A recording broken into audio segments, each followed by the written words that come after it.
Precisa não, acho que nós vamos. Aqui, ó, para não rolar. Ok, ok. Obrigado. Bom dia a todos.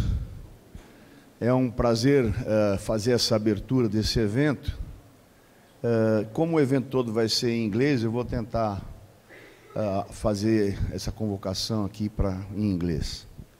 It's a great pleasure to have you all here to respond to the provocation of the Provost of Research of the University to organize some events in a program called Great Challenges of Science. We decided to theme how to vanish hunger in the world and using biotechnology. We invited very important people to make their presentations, and we were really lucky to see them here. And I'm sure we are going to have a very, very good knowledge from them in the next 2 days. Some important things to say. First, all the events going to be in English. Second, there is a barbecue tonight, a very nice barbecue. I'm sorry, some of you are going to miss, but it's not. It's a problem. This barbecue, we have to charge you a little bit to pay the drinks and meat, etc. The barbecue is going to be. The address is in the invitation, but please go to the front doors and make the payment before noon, so we know how much people is going to be there, okay? I would invite to come here to this table the Provost of Research of the University of São Paulo.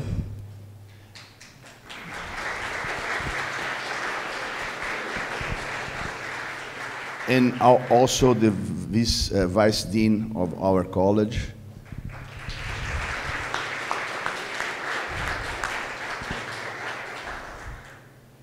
and all the guys that are outside, please, come here. Oh yeah, you are more important. Come here. To the right. And let's start working. And for the first act, let's listen to the national anthem of Brazil.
I have some more communications before asking for the talks. In lunchtime, there is a restaurant of the Staff Members Association that we just going to the town. You go to this big round and then pass under the road. In the first roundabout, take a left. There is association there. They have a very nice and cheap food there. I would like to invite Professor Silvio Ascioli Canuto, the research provost of the University of São Paulo, to make his pronunciation. Thank you. Good morning, everyone. I have to say it's a great pleasure to be here today. So I thank for the invitation to be part of this opening. So I thank most of all Professor Bento Ferraz for taking this initiative. I thank you also Professor Carlos Ambrosio for welcoming me here today. It's really an enormous pleasure to have this event here at the Faculty of Zootechnology. I have to say, before anything, that the idea of discussing the great challenges of science was from an initiative of our office, and the idea was, of course, to have this discussion and at the same time to give us some report on the real prospects of the area.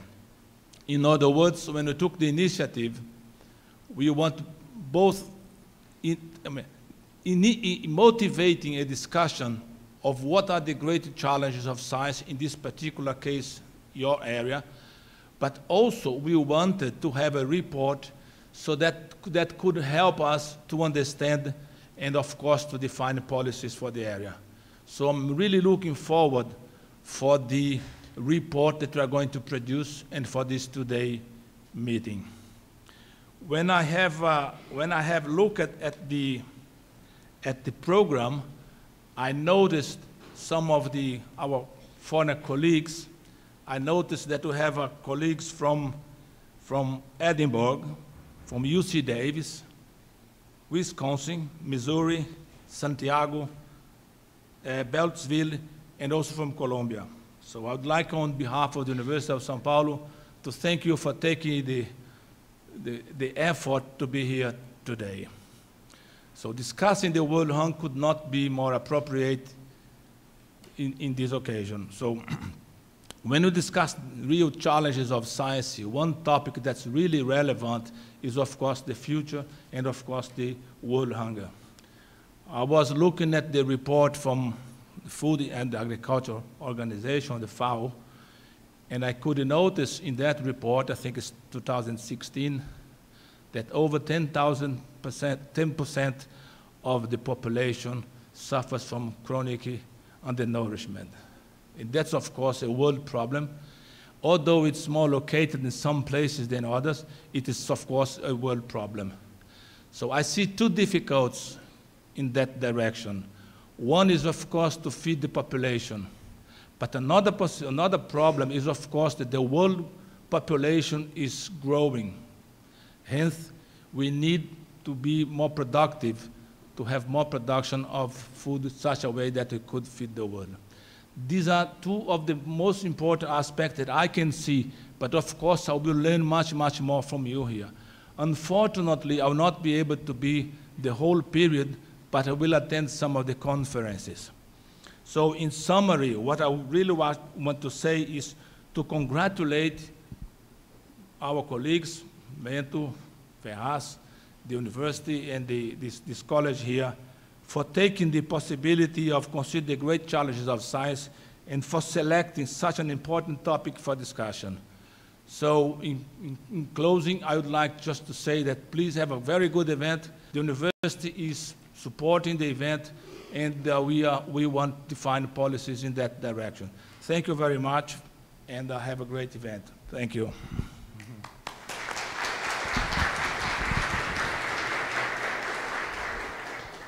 I would like to invite Professor Carlos Eduardo Ambrosio to make his pronunciation.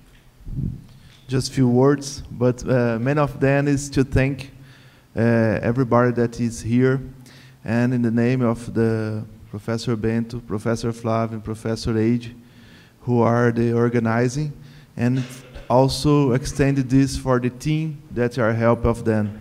So thank you very much for everybody that in different ways and different actions help to build this meeting.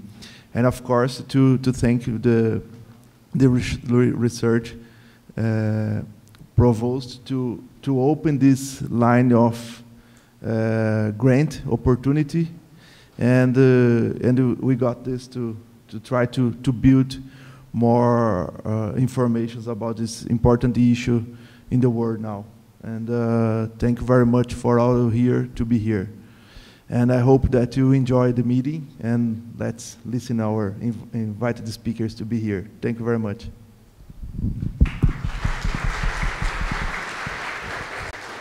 Thank you. Let me tell you a little the history of this event.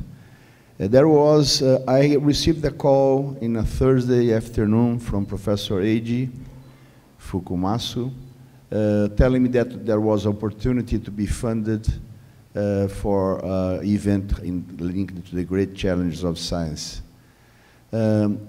Professor Hernandez, our vice rector, came here, and he is very enthusiastic about what is the mission of this campus. And this campus is linked to the production of food, for sure. So we started thinking about, in the late afternoon, I called the AG, okay, guy, what about this? How to use biotechnology to vanish hunger? And I asked him, when is the deadline? He told me, tomorrow. And then we did that. We put Flávio in the middle of that, and we put Luis Coutinho, that is still not here, from the agronomy school. And we start working. It's a lot of work.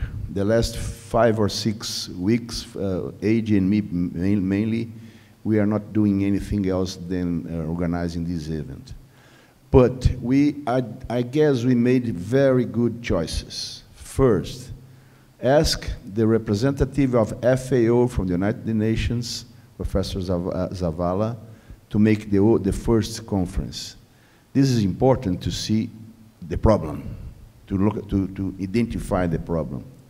Just after that, Professor Flávio Meirelles, he's a full professor here also, but he's a representative of FAPESP, the State of São Paulo funding agency. He's going to make how important are these kind of sources of funding. Next conference, the beginning of the afternoon, Professor Heiner Rohe from the Scottish Rural College, located in the very same building of the Roseley Institute, is going to bring us a kind of state-of-the-art of the research of microbiome, and it's important to the production. The last conference is going to be from Professor Paulo Arruda from the University of Campinas.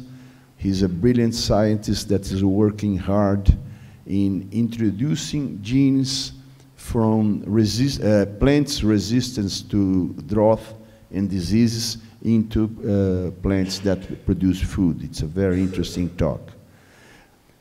At the end of the day, we are going to watch a movie kindly brought with Alison from the University of California about the history of food. This movie was nominee to the award of the Academy in the United States. Tomorrow we have the conference of Professor Alison von Heinemann from the University of California, Davis.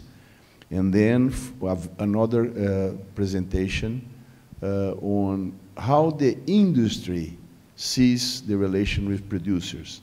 This is a very interesting talk where they are going to show the statistics of more than 20 million animals slaughtered, showing that the vast majority of the animals are not really good animals for food production. Following that, Professor John Hickey from the Roseley Institute is showing the integration between plants and animal breeding. In the afternoon tomorrow, Professor José Manuel Yanez is bringing us the information about aquaculture, one of the most promising areas to be explored, followed by our friend John Cole from the USDA, bringing us information about dairy production. Later, our other friend Jeremy Taylor from everywhere, but mainly from Missouri State, brings how biotechnology can be applied to detection of disease. And also, closing all the event, we could not forget to bring Professor Gianola, one of the most important statisticians in the present world, to make his always provocative talks, and that's going to be very nice. And sorry, Alison, I didn't mention your team, that is genetic, genomics, and transgenesis. Let's understand what's going on and how that can help us. So we have a quite nice program that is completely, adhere completely to the themes of the importance of that campus and those colleges that are here, those programs of undergrad and grad. And I'm glad to see here graduate students, undergrad students, some professors, some scientists, and you are all welcome. Thank you very much. I guess we are a little bit, have some more time. That gives us some options to have nice discussion later on. Okay, let's go down. And I would like to invite Dr. Rafael Zavala, the representative of FAO, to his first presentation. We have to make some arrangements for the projection. Thank you very much. Acho que acertamos, né? Acertamos, né? I forgot to mention that this conference is going to be transmitted through internet. There are some links, and we have confirmation for 5 different countries that are going to, some people are going to watch that. Thank you.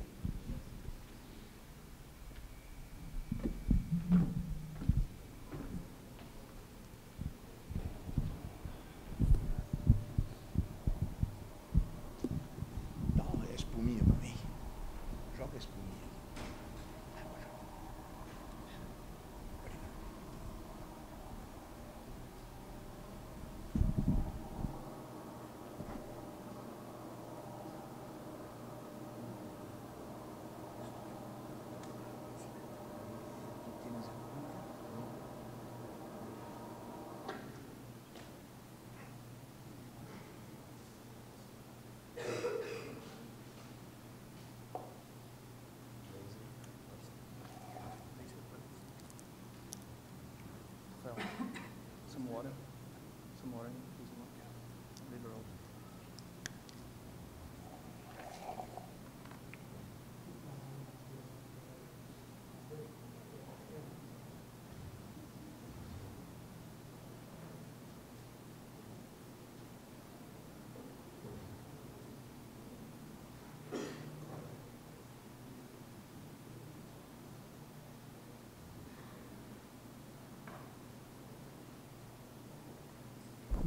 Oh, good morning, everybody.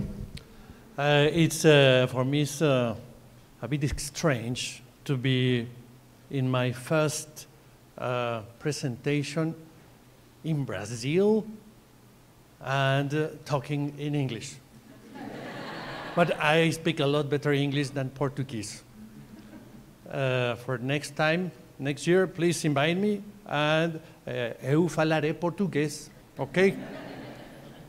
Well, I'm going to, as this is the beginning of a really, really nice festival of knowledge, my task is to give you a great picture about what is going on in the world, how are food systems working, and what's the role of biotechnology in country which they, instead of say agrochemicals, you say agrotoxics, like everything is bad, no? And also in many cases, biotechnology is classified as something not correct, as playing with science or playing with the planet resources. No, not at all. We are going to talk about what could be your role in the food systems of the world, okay? And Moreover, because you are Brazilian, Brazil, your patria amada, starts with a B. B for bread and B for basket. You are the bread basket of the world. The main part of the bread basket, not the only one. And biotechnology plays a role very interesting, okay?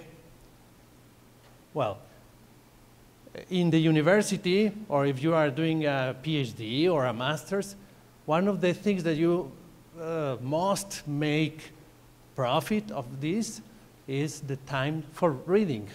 Not for texting and messaging in WhatsApp or Facebook, no, reading, okay?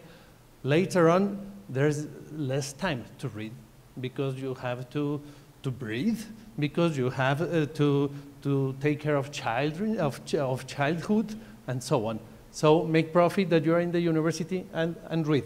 This is a very good recommendation for reading. I will talk, oh, my left hand is awful. This chat is going to talk about this link. The presentation, it will be available, of course. And this study was done the last year in order to see how FAO, as the main agency of the United Nations towards agriculture and food systems, what is the future and what is the role of the countries in a world which is growing in population and decreasing in resources, okay? We have to produce more food with less land because of the deforestation, of the land degradation. We have to produce more food for more people in a more sustainable way, and it's not easy. And in this exercise, they made 3 possible scenarios. The first one is business as usual. Yeah? The second one is towards sustainability. It means there is a lot of effort and investment in science and biotechnology and towards more sustainable systems, towards more renewable energy, towards more the best use of land, and so on. And with more consensus towards food consumption to decrease food waste. Yeah? And the other scenario is like business as usual, but worse. Yeah? The stratified societies scenario. I'm not going to go deep in these differences and in these results, but it's a very good exercise for you to have a read of this exercise. Diagrams are very romantic, yeah, and very nice. This is a typical diagram of sustainable agriculture. I did a master's degree in sustainable agriculture in 1995. It was like the boom. Right now, it would be the equivalent of studying bioeconomy or something like that, isn't it? Well, the fact is this diagram remains useful, and biotechnology, okay, it would be about here, yeah? These diagrams are very dynamic and are very different from even one single country.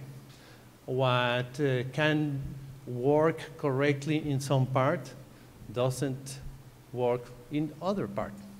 So this is one of your lessons. Remember that things are, or policies are not rules. They are fixed rules. They have to change according to the situation, to the contexts. For example, I was in Marechal Rondon in Paraná. There was a law, municipal law, saying all school feeding must be organic. Wow, great. And if you study, they did an analysis of the organic products demand, and it was very able to be satisfied, that demand, and it's great. Even in the south of Paraná, in the south of Brazil, in Paraná, there are some municipalities in the top of the whole America, okay, in terms of living quality standards. But if we go to in the same country to other land, to other region, such as Ceará. In Ceará, forget about it. We cannot, this organic agriculture policy cannot work. It's not feasible. And we are in the same country and in the same moment. And biotechnology can work differently in the south or in the north. So these diagrams, we always have to understand it that they are very dynamic depending on where we are going or where we are working, okay? Okay, this is the hunger map. In the maps, we also must learn how to make them dynamic, okay? You're here, you forgot about the hunger as a national priority, because it was a priority, and Brazil achieved the Millennium Objectives, which meant to be to cut the half of the hunger in comparison to 1992, and 30 years later to 2012. And you did it, and Brazil did it very good. But there is still a huge problem in Africa and in Asia. If as we will see, the demand for food is also here in Asia and in Africa. In the case of the American continent, the challenges are more specific. Haiti, Guatemala, a bit of Bolivia, spots in Colombia, Central America, in Mexico, even in Brazil, there are some bits, but it's not a national challenge as such. So, and also in addition, if we look at this draw and we turn the figure in 19 degrees, okay, the shape of Brazil and South America is like a basket, isn't it? Okay, don't forget about it. Well, what's going to be in 2050? There will be more people. Will be in 2030 will be over 9 billion. Okay, these people are dynamic as well. It means people that are demanding food from different levels. And in addition, many of these people have changes in preferences as long as they generate more income, okay? And another picture that I will not show you, but it is the increases of a new disease in Latin America called obesity. I am from Mexico, and Mexico has the terrible gold medal of children obesity. And that's is not an aesthetic issue, it's a health issue. All the investment towards heal or towards the treatment of diabetes is more than the amount of resources going into research.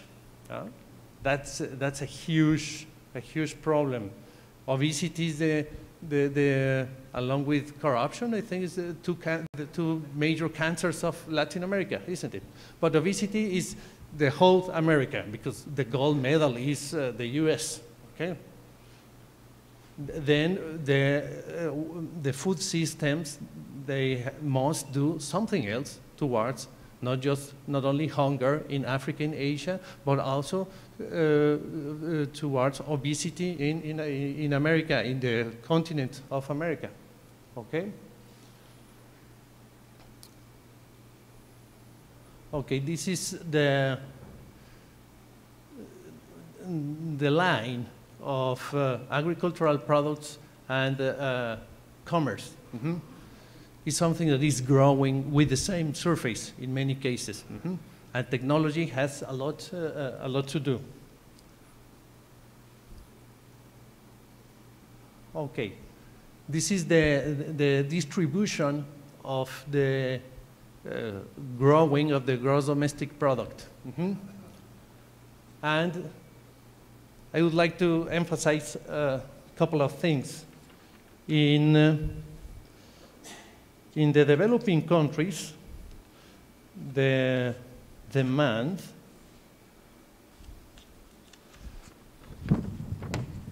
will be less meat, mm-hmm, more specific products, more vegetables. Mm-hmm.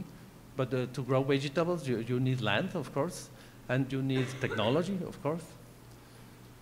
In the countries of Asia and Africa, mm-hmm, there will be more profit. More profit means more preferences and changing feed, like patrones, well, patterns, sorry. And it will mean if in the high-income countries the meat demand will decrease, in the low-income countries the meat demand will increase, okay? The demand of meat will decrease in some parts, but will increase in the other, mm-hmm, in other regions. That means a challenge for meat production, but meat in the whole context, not just beef, poultry, fish overall. Mm-hmm. The white protein coming from the water resources, that is fish, either from sea or rivers, it's going to be a major demand in the few next years. Then the news are good. Things are going to grow, and the demand will be changing in some parts, but will be present, will remain. This is how to deploy the numbers. The hunger map that you saw, it says maybe that the great problem is Africa. And no, the great challenge is not Africa, it's Asia, okay? The percentage of hunger, yes, Africa is #1. Asia is almost half. But when you translate it in numbers, look, 500 million of undernourished people is in Asia. Mm-hmm. How many people are in China? 1,000 million. How many people are in the whole continent of America? You will see, less. Mm-hmm. That's the problem. So the challenge is to feed masses. In many cases, these people is not distributed in rural areas. It's concentrated in urban, okay? And the other challenge is in terms of food quality, because the map of obesity is growing a lot in other regions overall in America. So we have to bear in mind this pattern as well. Okay, this is the needs of agricultural production according to the projected population growth. And the reflection is we have to produce more with less, and even more with increasing climate change vulnerability, okay? This is, well, the SOFI, the state of the food insecurity in the world, is the map in numbers. And let's go to the topic of climate change. I'm going to make some reflections on climate change, some reflections of food waste, and some reflection on markets, okay? According to the agriculture and greenhouse emissions, agriculture is the one after energy production, is the one to blame in terms of greenhouse gases. And if we go deeper, the meat producers are the billions, no? Are the bad boys, okay? But with biotechnology, with research, we can compensate gas emissions in order to produce quality protein and more sustainable meat, sustainable protein, okay? But if you see, the most is what the south of Brazil is producing more. Poultry, pork production, and meat. So in this region also should be the main buffers, the main compensators. Okay, let's go to the food losses and waste. In this world, the food losses and waste are enough in order to feed all the billions of undernourished people in some other parts of this world. There are two main sectors for this huge problem. About a third part of what is produced in poor countries is lost immediately after the production because of lack of infrastructure, because of lack of price, because of lack of information, because of size of the producers. They just sell a part and waste the other. And in Latin America, a good part of the amount of food losses are in that area. So technology can work in order to decrease food waste and to make food more available by means of science, by means of public services, by means of credit and financing.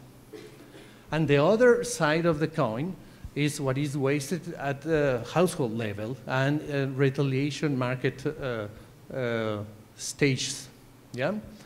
And in that case, we can do a lot, and is closer of where you are, you know? What we consume at the home level, yeah? And how we can make things in order to reuse or to reuse and to diminish waste and try to recycle. The concept of, I'm not going to talk about it, but it's quite important in these regions of Brazil, the concept of agricultural agroeconomy cycle is very, very important. So right now the world is producing food in terms of for satisfying the demand correctly, but when you distribute this production is when the problem starts. And if in addition you look at what is the amount of how much is wasted, well, we can assess how to decrease the problem and increase the solutions, okay? The case in Latin America is very, very specific. The hunger in Guatemala, Haiti, and Honduras in the drylands could be really sorted out without many problems at all. with food that is produced in Peru, in Colombia, in south part of Mexico as well. And biotechnology has a lot to do in both sides, in the production and in the consumption. Okay. Well, this is the distribution I told you about, how much is in consumption, in harvest, post-harvest, according to the regions. Poor countries is more harvest, a harvest issue, okay? Rich countries is more a consumption one. Okay, this is the sources for agricultural growth. We need to grow, to increase production in order to feed the future 9 billion people, but we cannot do it by or through land. We have to increase by means of technology, by means of inputs, and the productivity factors. Okay, this is the map of the demand of food. This is the basket, as I told you, if you turn it. And when you look at these nations, you see, okay, it's like a single countries, no? But when you translate these figures in people, for example, China is 1,000 million plus 395 million, okay? And Portuguese is 1,395 milhões. Oh?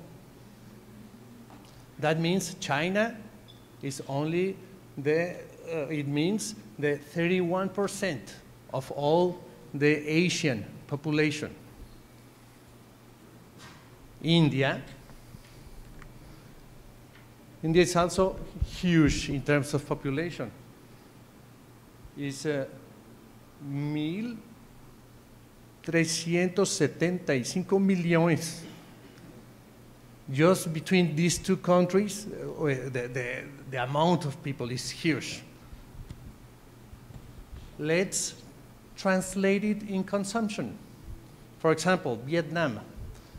Vietnam is only, it's about here, Vietnam is only 95 million.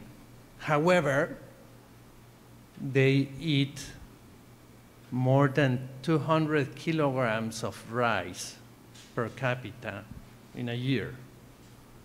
Translate this amount of rice. Another huge consumer of rice is Bangladesh.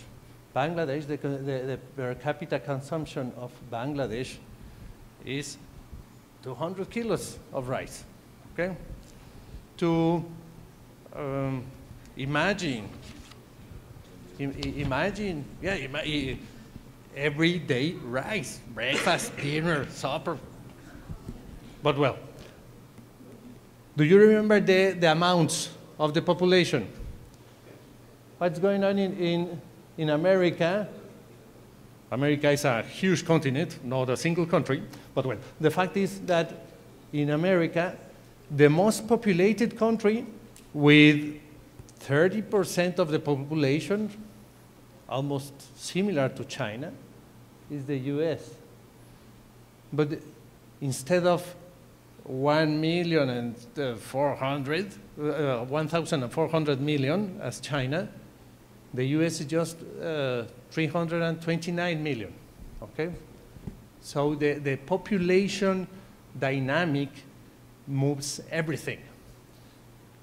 When this country, as this country grew in the last 10 years, the switch of the demand for meat, for poultry, for pig, was huge. Mm-hmm.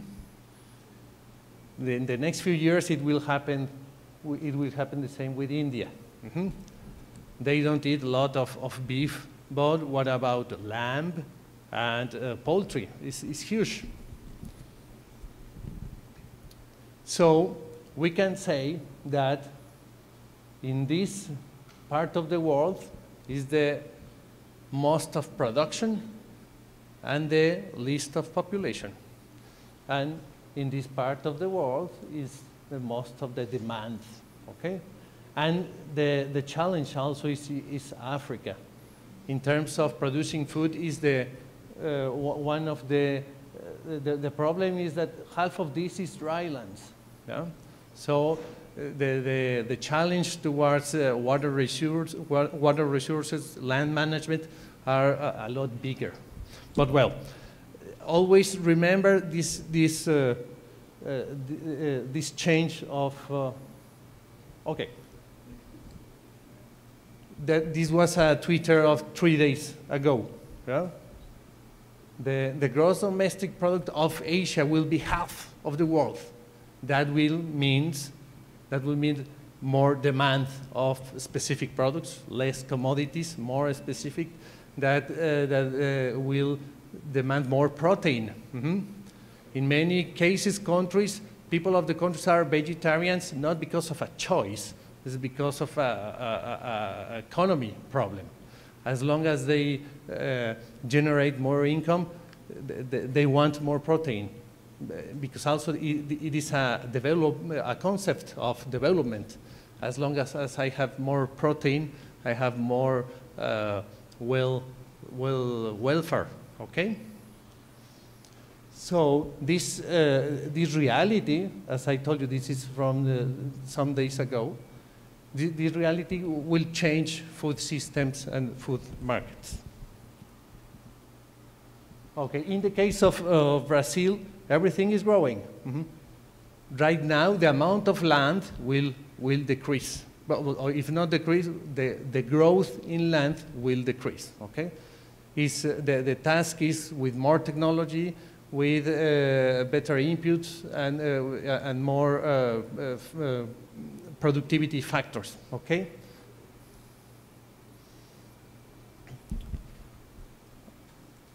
Okay, let's look at what is in China. The boiling demand will decrease or will be more stable. But in India, as I told you, both countries with over 1,000 million of population will start to increase the demand of different food, and as the consumers are going to be different as well. In many countries, the high-income countries will more look at the Western diets, the Mediterranean diets, more vegetable, more salad, less meat, but also means the demand will be more specific and less basic, yeah? So Brazil was the #1 poultry producer, but maybe they will demand a different sort of poultry. It's like the orange juice. Orange juice has been orange juice since the last 40 years.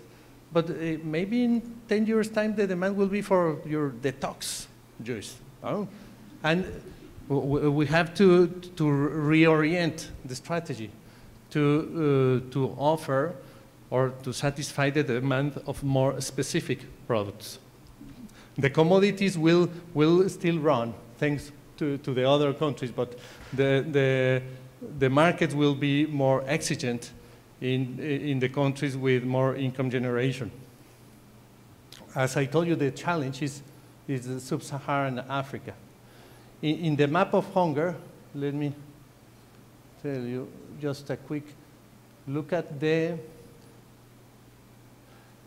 don't measure Africa, oh sorry, they don't measure Africa in the whole continent.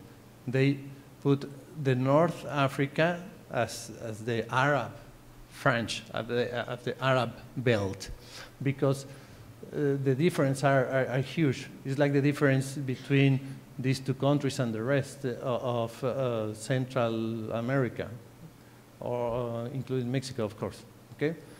So when we say Africa, the huge challenge is this one, well, without South Africa, okay? So the world is changing. The demand of more specific products will rise, will increase in the high-income countries. And this is the Brazilian growth as a response of the demand of meat in the last years, okay? And if you see, this is the Cerrado story. This growth in land is the Cerrado. But in what is more shocking is the great growth, 3.4, instead of, in comparison with just 1.6 of land, okay? Maybe the factors will be different in the future, but the growth will remain. When we studied, this was our picture of agriculture or rural.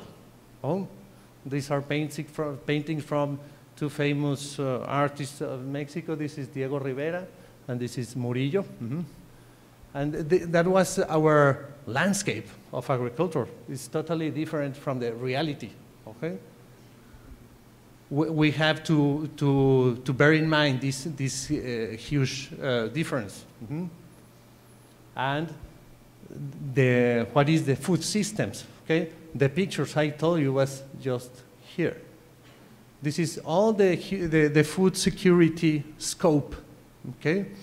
And biotechnology has a lot to do in a big part of this, and also in the production, okay? In many cases, we don't talk about biotechnology and SDGs.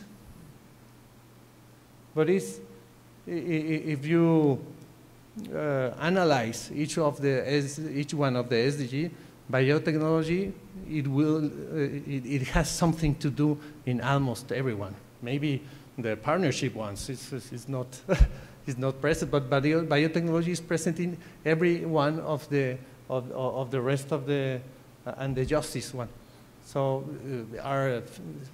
out of the 17 SDGs, I'm almost sure that in 15, biotechnology has something to do, and of course the SDGs are present in this diagram of the food systems at world level. The three phases of food security: availability, access, and use, with the over the phase of stability. Okay. This is how is the food systems pattern of movement, and the way in which public policies can affect one, two, or more sectors. Okay. In the case, just to finalize, what about Brazil? Brazil in this Brazil basket, Brazil bread.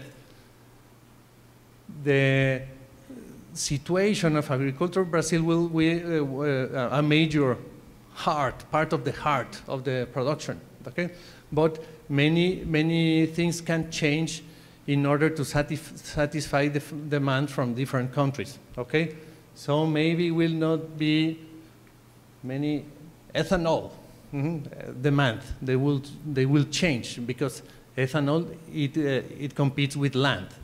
The other sources, there are other sources of energy that can work and make things in order to move the land that was producing ethanol maybe to the beef, okay? Or the land using for ethanol can be to compensate greenhouse emissions in the meat sector. Or maybe it will be to be filled up with water and produce fish, okay? But anyway, you will stay in this huge country which is feeding the world, okay? Well, in this case, we already have talked about it.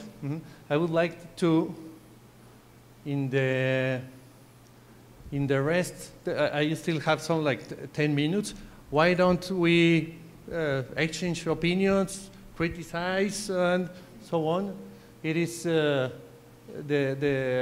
just to finalize, the challenge is in less resources, more food, and more development, okay?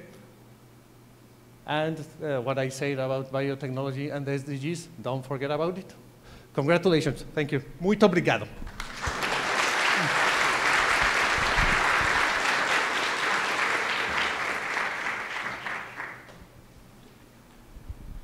We are going to keep the questions to the round table at the end, but our provost want to ask someone. Rafael, first of all, congratulations, very nice presentation. I have a pedestrian question, in fact. I'm not in the field. I mean, you very clearly pointed out that we have two serious problems. One is the malnutrition, especially in Africa and Asia. Yeah. The second one is that with the world increase, there is a demand for higher production per, let's say, per square meter. So those are the ones that we expect that perhaps biotechnology can help. But there is a third one that you clearly pointed out, which is very shameful, I would say, and that's the waste. I mean, it's a scandal, so to say, that the waste produced by certain continents could equalize the necessity and the demand of the undernourished people. So is there a policy directed to this, I mean, to the waste of food around the world? Well, thank you. What's the name in Portuguese? Pro-reitor. Obrigado. I think the solutions, and Brazil has done some lessons in this graceful way, when waste can be overall in the consumer part, when waste can be saved, is far from hunger, but close to sustainable circuits. So we must realize that the solution for hunger should come from other part, not from the waste at consumption level. What is going to be is more feasible is to look at the waste coming from production, not from consumption. But as long as the countries can give examples of this territorial approach or regional circuits of economic development in which there is more efforts towards waste and towards reuse, I think that is a mindset. Is changing cultural patterns. Maybe you are not sorting out the hunger situation, but you will be a lot more healthier in terms of awareness. Okay, thank you very much. There are two examples, one in Brazil, very good one, to make soup, for example.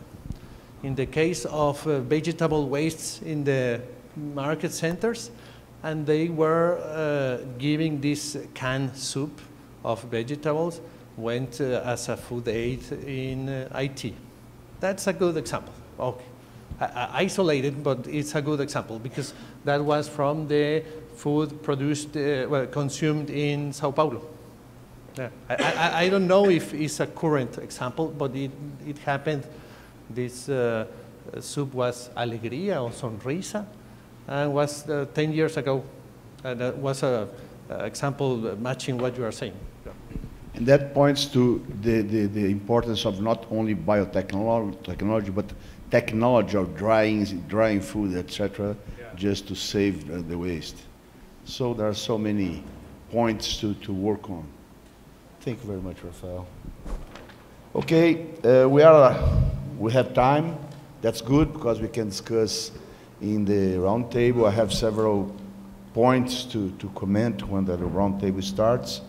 And now I'm glad to invite Flávia Meirelles, not our professor Flávia Meirelles, but the representative of FAPESP, to show how these points that were raised here can be helped with funding from state agencies.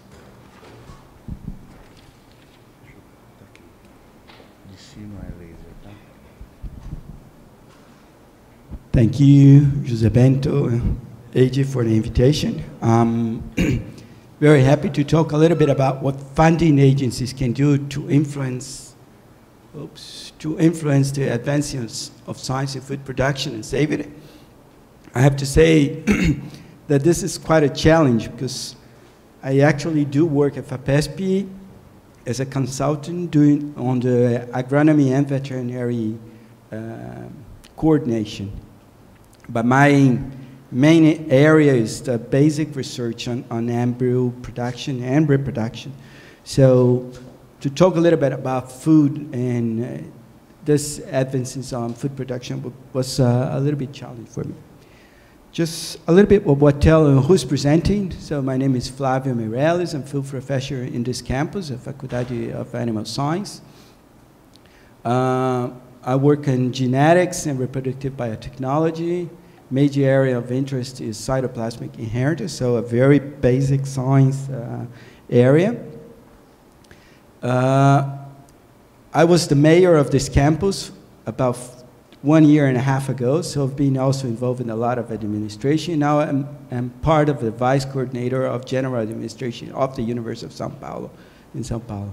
In FAPESP, my role is being on agronomy and veterinary coordination, together with other 5 scientists, coordinated by Dr. Parra. We work in the Life Science Committee at FAPESP, led by Dr. Brito Cruz, who's the director of the scientific director of FAPESP. And now I'm also vice president of Brazilian Embryo Transfer Technology Society. The talk that we are going to deliver to you today will start telling a little bit about FAPESP infrastructure and financial opportunity in the state of São Paulo. Then we're going to move to overview of food production, the Brazilian potential, case of animal production, and reproduction biotechnologies, because this is my field of work, so I feel much more comfortable in there.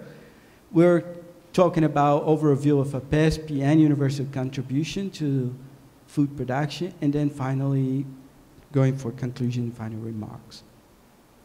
So how does it work in terms of funding research in Brazil? Well, Brazil have a very differentiated system for funding research. Normally, we can have the funding, public science funding in Brazil are carried out by federal and state organizations. Federal organizations are CNPq, CAPES, FINEP, and others such Agriculture, Health Ministry, for example, and others may put also money on research. In the different states, we have what we call a foundation for financing research, we call FAPES, and in state of São Paulo is the FAP, and state of São Paulo, FAPESP. And FAPESP is one of the pioneers of financing research and technology, recognized for its service in the last 50 years. Altogether, state of São Paulo have about 1/3 of public and 2/3 of industrial funding and research in science technology. Just to show a little bit about what's happening in terms of research, here we have these images showing how the amount of money on research and development are used in Brazil and in different countries, and here is São Paulo. So São Paulo system is, in terms of percentage of GDP, is pretty much similar to what Canada does. If we take off the government financing, it's also very similar to what's happening with Canada. And if you look only the government financing, it's also pretty much close to what happened in Canada or United Kingdom, for example. So FAPESP, states of São Paulo have a very interesting investment in terms of research comparing the GDP together even with the very recognized first world countries. São Paulo also have a very interesting system of science and technology. It accounts for 6 universities, 3 state universities, and 3 federal universities. So there are public universities. There are 4 institutions of also for superior or grad students, 2 states and 2 federal also.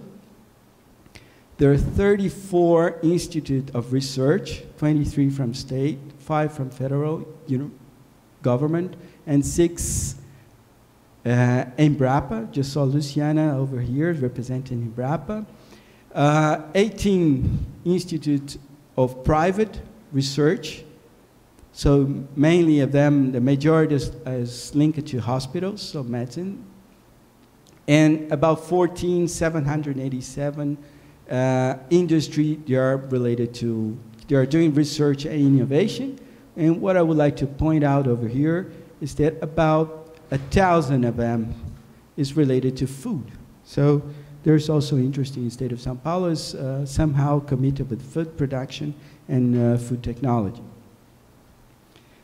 A little bit of the history of FAPESP. So FAPESP was created in 1962, but it was created by law, it's a government law, and this law was first drafted in 1947 and put it on the state constitution, thanks to Dr. Miller.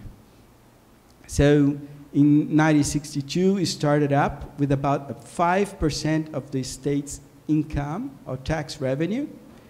And in 1989, they changed it to 1%. So FAPESP leaves with about 1% of all tax revenue from the state of São Paulo. Also, something really interesting at that moment, when it was created, the government gave to FAPESP about $2.7 million, and this was used for the foundation to create a sort of a bag, so it could create an endowment, and this endowment is very useful today because it allows FAPESP to deal with the crisis moments. So what FAPESP funds in the state of São Paulo? So mission of FAPESP is fund research in all fields, no matter which one. All proposals are peer-reviewed. FAPESP receives about 20,000 proposals per year. Average of 40% of success in the proposals when they are academic research and development. And the average time for evaluating is 40 days. 72 days. The annual budget of FAPESP is 1.2 billion reais. Now it's about $300 million per year. FAPESP funds fellowships in Brazil, about 2,000 scientific initiation, 1,100 master, 3,000 PhD, 2,000 postdocs, and 800 of other different fellowships. And it has also abroad, outside of Brazil, about 1,200 students per year. FAPESP funds also academic and research development. There are different sorts of projects. One of them is the CPED, what means research, diffusion, innovation, and there are the most huge projects that FAPESP funds in terms of academic research. It may span up to 11 years. It funds also thematic projects, what may span about 60 months. Young investigators, also 6 months, this is something new. Used to be 48. And regular projects, what is about 24 months. So there's also project together with the industry, and this is a couple of examples where Microsoft, Agilent, Braskem, and many of them puts also money together with FAPESP in order to fund a certain sort of research mostly applied and research related to innovations. And there are also this engineer research centers, and these are pretty much like CEPID for 10 years old, joint grants with FAPESP, industry, and also university. So these are a couple of company that does this sort of joint projects. What is interesting in this joint projects is that the industry puts one part of the money, FAPESP one part of the money, and the university also one part of the money. So normally a project with about $5 to $10 million per participants ends up by being 15 to 20, $30 million in the whole group. And also FAPESP finances small business. These are, we call that PP. PP are for small companies that are doing innovations in risky projects. So there's non-returning funds. It's about 1.5 thousand small business already been awarded since it started.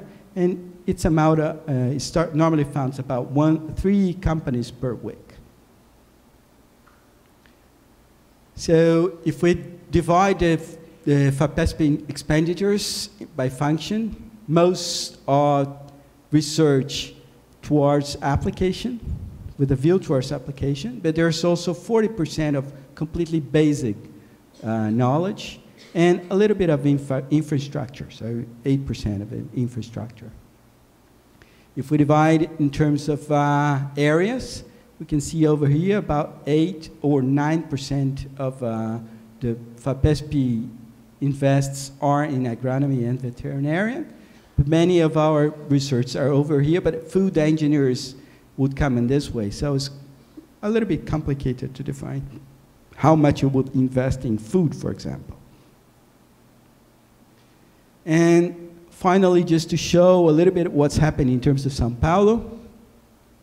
São Paulo, in terms of publications in scientific articles, are one of the most productive in Latin America. So São Paulo is comparable with Argentina, produces more than Argentina, Chile, Mexico, Peru, and everything like this. So it's just to give an idea what's the size of São Paulo science infrastructure.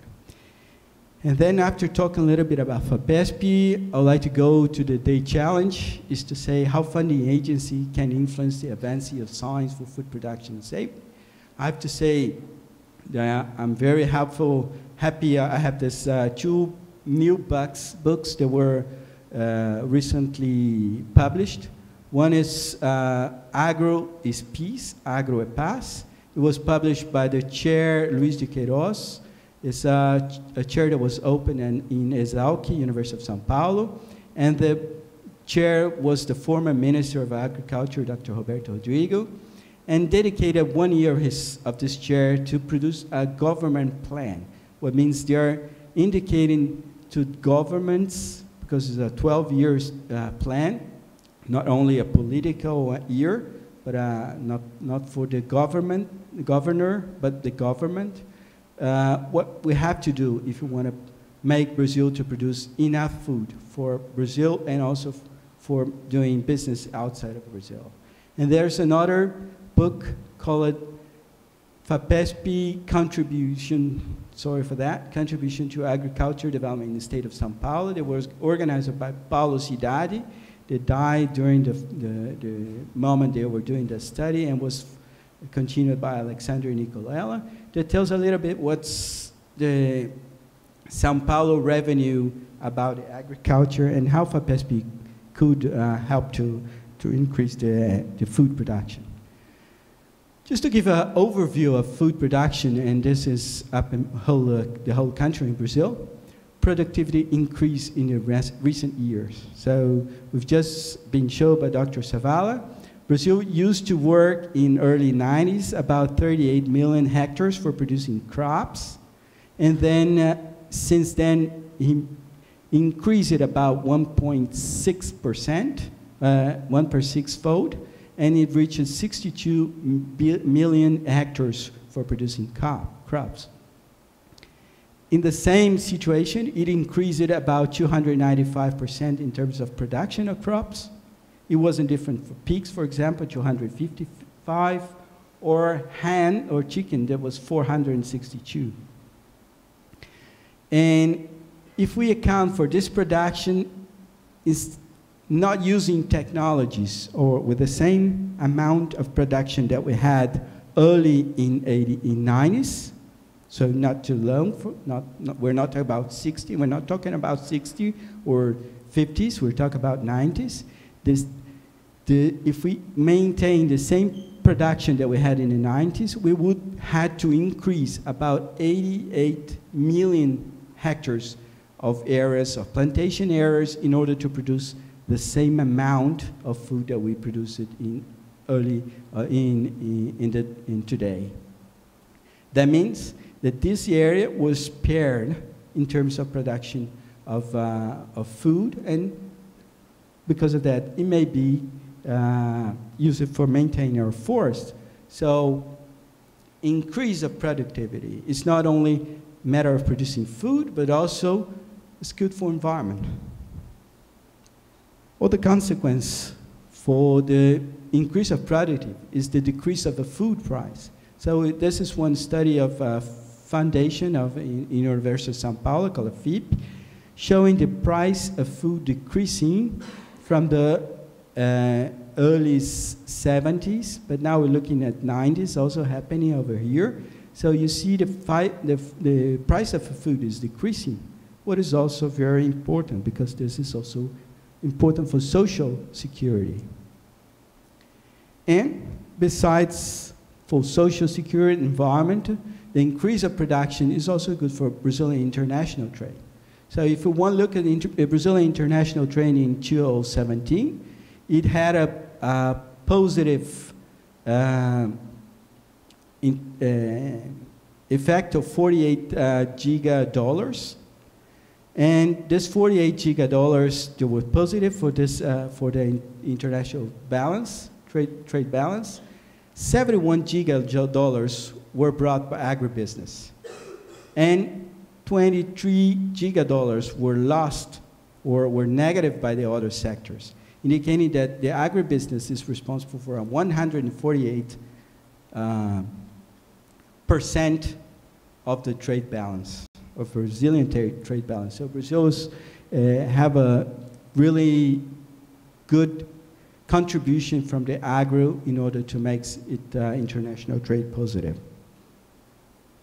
Finally, although the food has increased a lot, there's also an increased demand for food in the world. Dr. Zavala just mentioned that for us.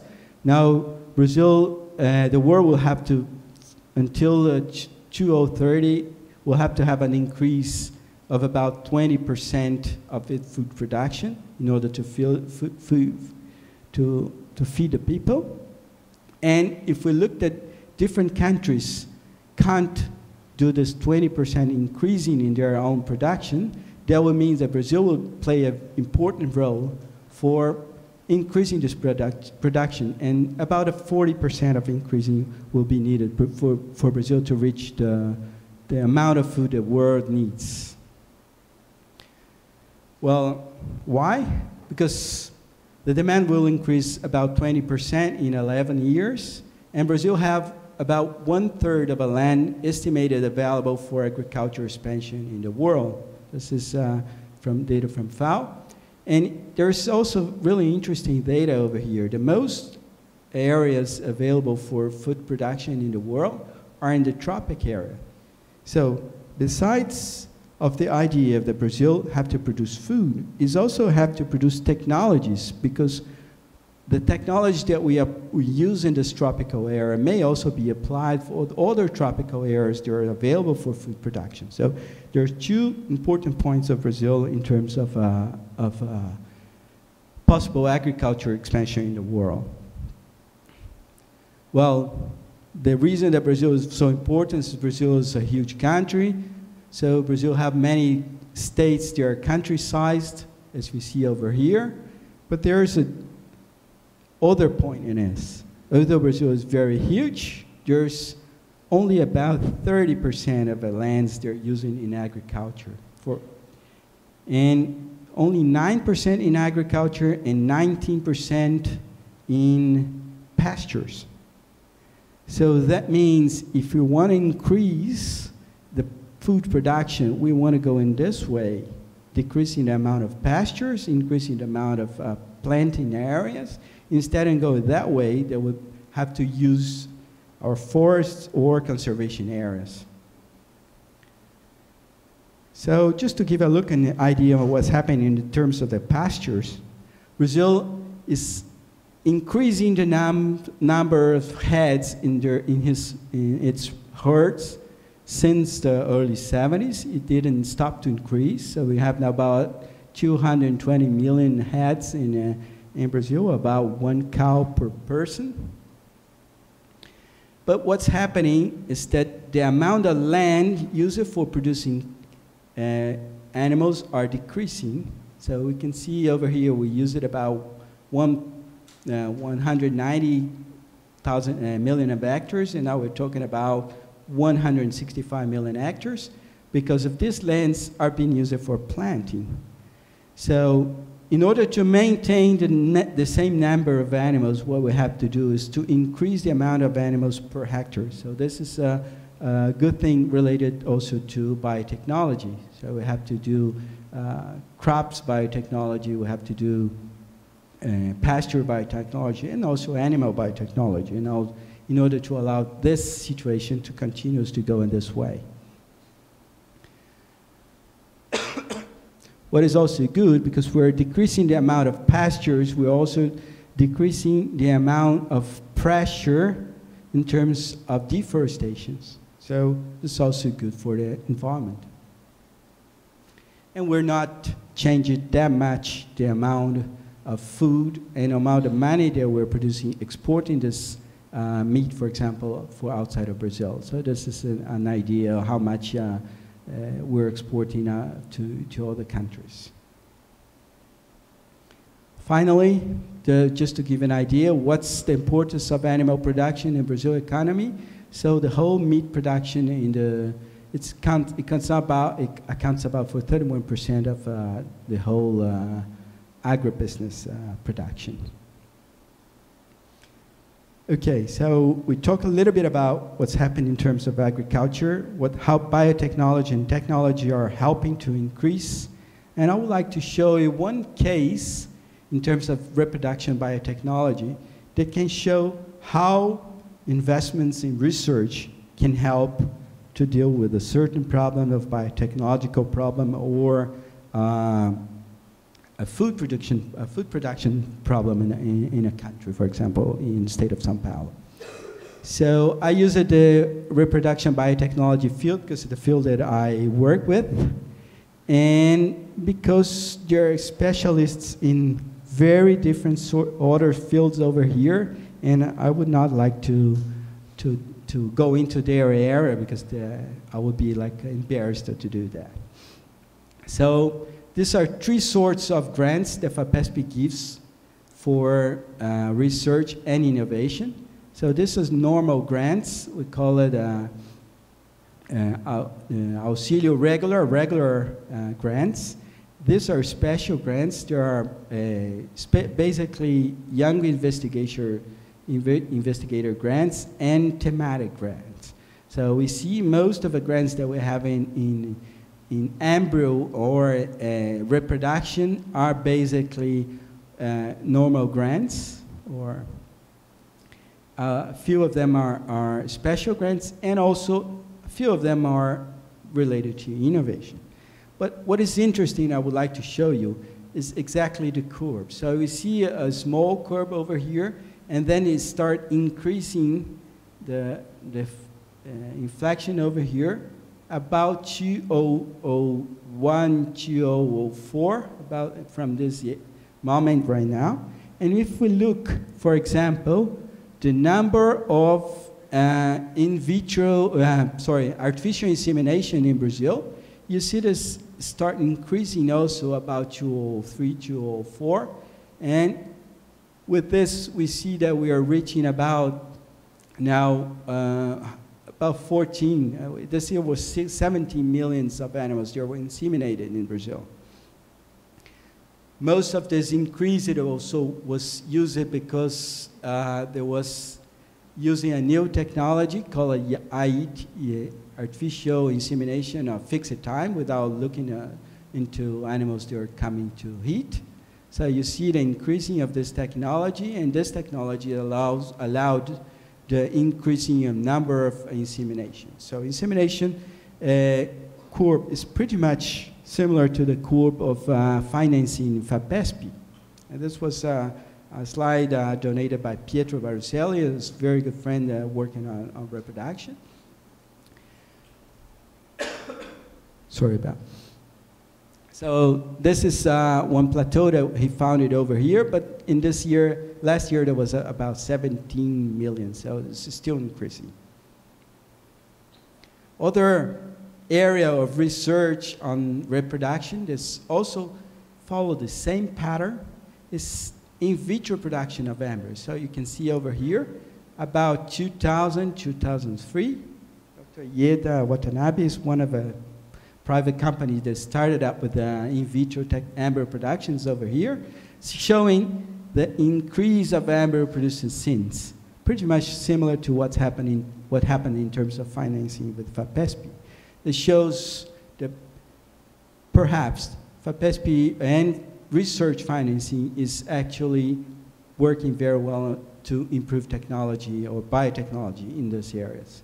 So now Brazil transfers about 62% of all in vitro embryos produced in the world.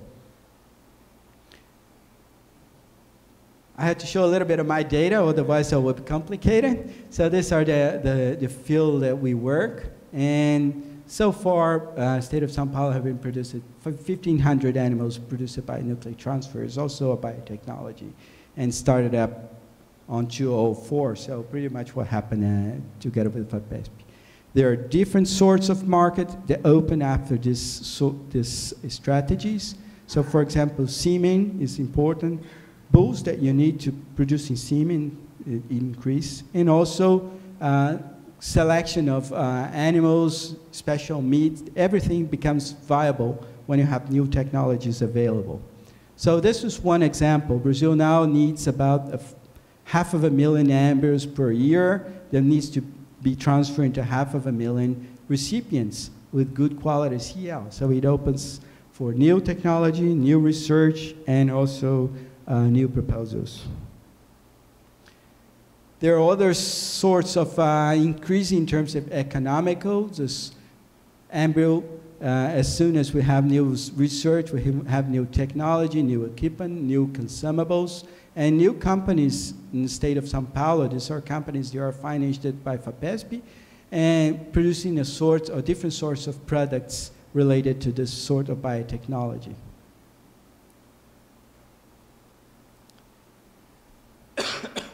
What about the revenue for the states in terms of agriculture? So investment payback in agriculture.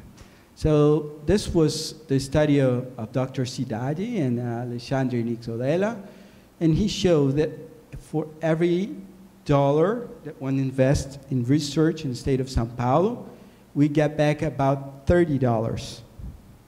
So there's 1 to 30 payback situation in the state of São Paulo.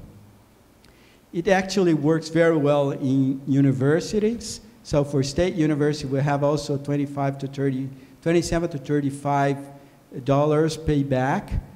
State research, 11 to 29, and FAPESP about 23 to 29. This is pretty much what we have in terms of payback.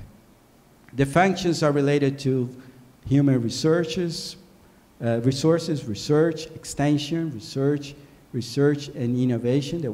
They are done by this tree situation, and the effects positive of this, for example, state universities in the state of São Paulo produces about 25% of all graduate students in the country and 30% of all articles in the country.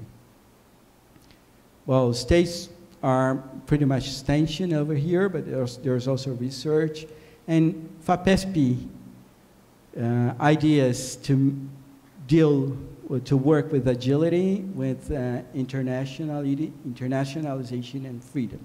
So this is the amount of money each one of these state institutions puts on research.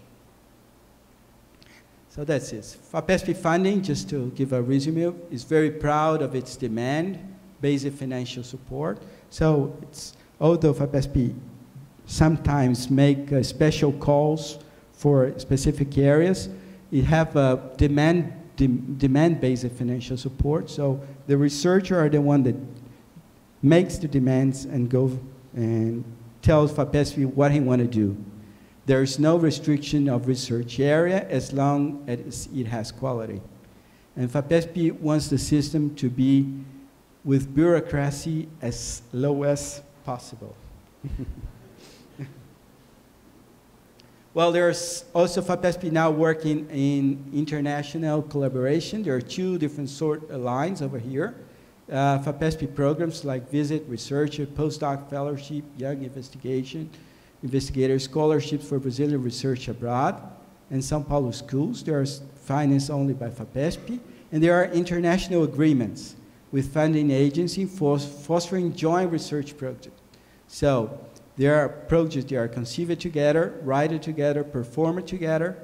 There are projects typically of 3 years with $300,000 to 5 years for up to $5 million investments in each one of these projects. With university also offering seed money for initial exchange for its preparation full research proposals. So there's some of the joint project that FAPESP is already funding. It couldn't be held in this slide. So just to give an idea of what sort. So we have with the UK, with Germany, France, Canada, European Union, Israel, US, and Portugal, Finland, Spain, and many other different countries, including China and also Asian also countries. This is where these agreements are settled up among the world. So just to give an idea what sort of agreement FAPESP do have. It just opened another one with Mozambique last week. And this, it's what happened in terms of research in international collaboration. Since 2004, there was a small amount of projects financed outside of Brazil, and now this research collaboration is increasing a lot, and there are about 300 projects now going on with foreign countries. Well, again, this is how the FAPESP does, sending scientists abroad, research fellowships from 2 to 12 months, 201 in 2012, special grants for participation in international conference, 863 awarded, fellowship for short stay for FAPESP fellowship holders, undergrad, grad, and postdocs for 4 to 12 months, and they're eligible for this foreign scientists for going abroad, about 11,000 FAPESP fellowship holders. Just to end up this talk, I would like to invite you to go to virtual library of FAPESP, where you can have many other information. And sorry, this is in Portuguese, but there's an English version available. So again, virtual FAPESP tells about which are the projects that are financed by FAPESP. There's the whole number of projects that have been there are in the virtual library over here. And again, these are the projects that are under working now. It's about 20,000 projects working. And finally, there's also a FAPESP newsletters. They're produced in English every month. So one can see the news about São Paulo FAPESP in foreign language. Thank you for your patience.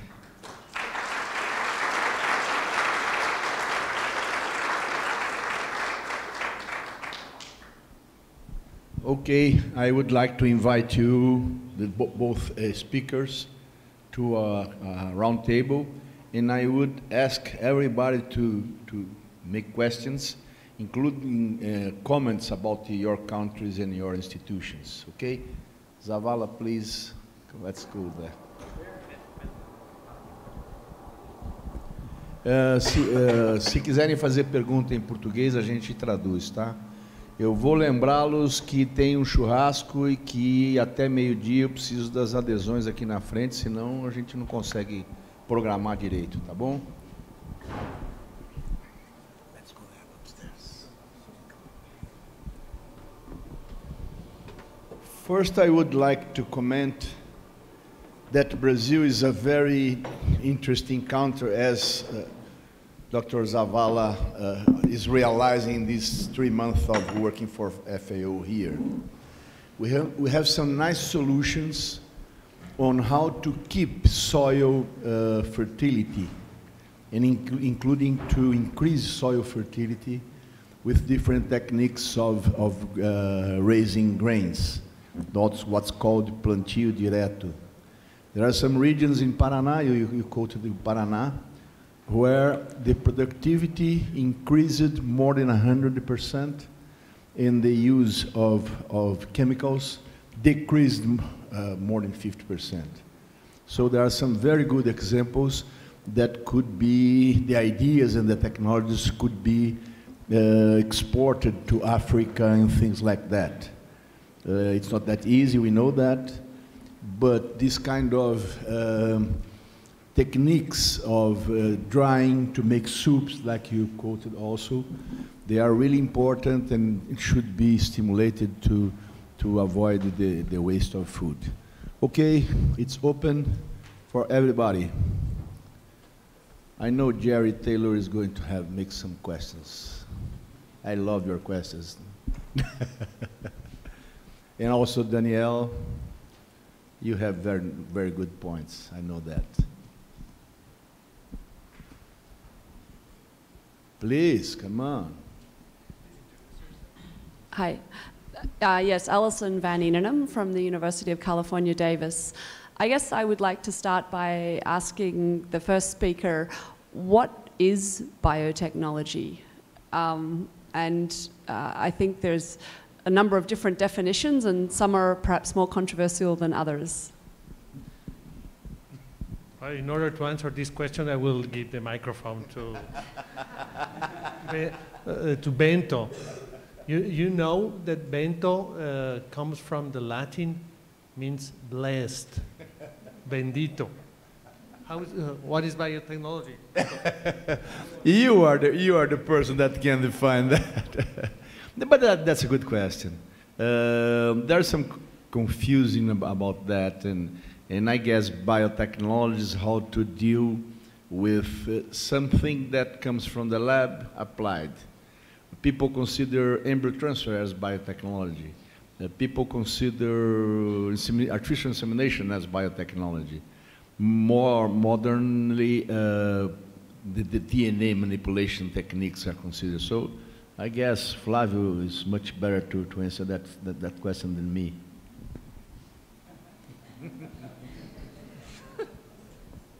So, we had a common friend in Belo Horizonte, José Aurélio, and he's someone very good to give these talks.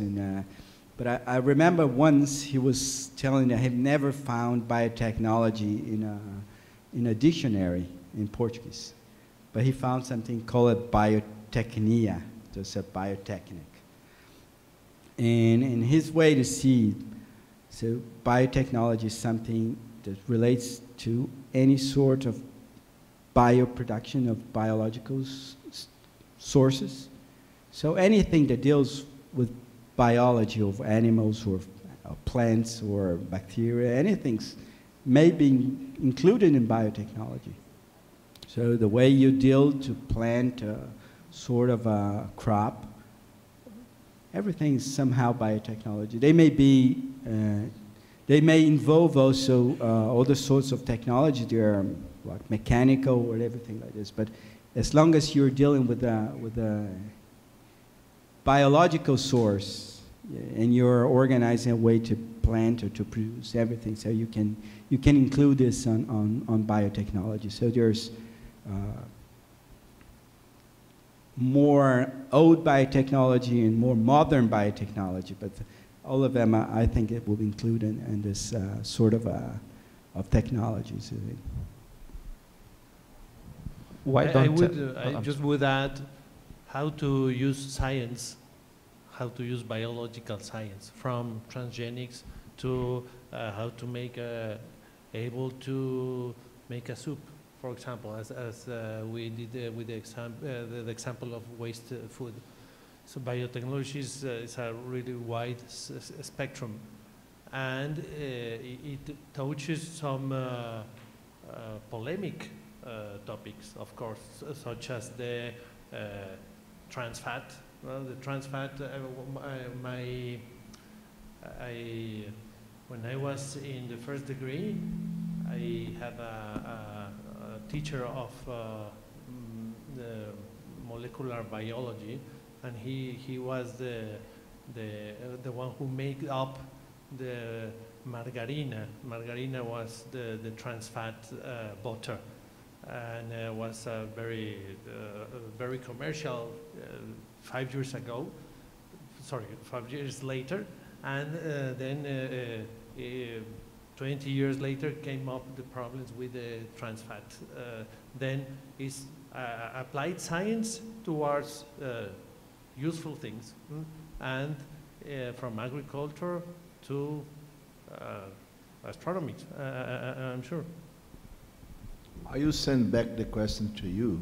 Do you want to make do you want to make some comments, because it's your expertise?